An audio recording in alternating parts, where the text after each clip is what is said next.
Nous devons commencer cette vidéo en parlant d'une décision importante que Barcelone doit prendre concernant l'équipe du club pour la saison prochaine. La nouvelle saison arrive et avec cela Barcelone aura plusieurs joueurs dans son équipe puisque plusieurs reviendront au club catalan après avoir terminé leur contrat de prêt avec d'autres clubs et aussi parce qu'il a été confirmé que pendant la pré-saison Hansi Flick aura plusieurs joueurs des équipes de jeunes du club, pour voir si certains évolueront ou non dans l'équipe principale. Dans ce contexte, il y a un problème, car il n'y aura pas assez d'espace dans l'équipe pour tous les joueurs, ainsi, certains joueurs qui reviennent de prêt resteront dans l'équipe blaugrana tandis que d'autres iront dans d'autres clubs.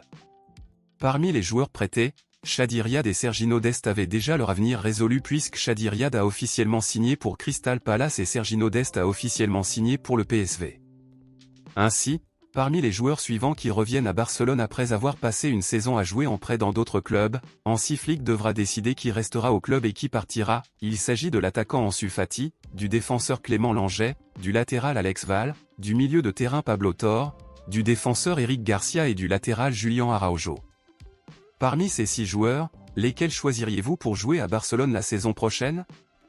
Laissez votre avis ici dans les commentaires. Passons maintenant à l'actualité principale, bombe exclusive de dernière minute. Barcelone vient de faire plaisir à une grande partie de ses fans en confirmant cette nouvelle importante concernant ce joueur important. Hier, le Brésil et la Colombie se sont affrontés en Copa América, et ce match a été décisif pour que Barcelone départage Rafinha et Luis Diaz. Ces derniers jours, il a été confirmé que Barcelone préférait Luis Diaz à Rafinha. Cependant, lors du match d'hier, Rafinha a marqué un beau coup franc et est devenu le meilleur joueur de l'équipe brésilienne sur le terrain, tandis que Luis Diaz a été absent pendant tout le match et s'est retrouvé inférieur à Rafinha. Par conséquent, l'information actuelle est qu'après le match d'hier, ceux qui voulaient Luis Diaz auraient changé d'avis et donneraient la priorité au maintien de Rafinha dans l'équipe de Barcelone pour la saison prochaine.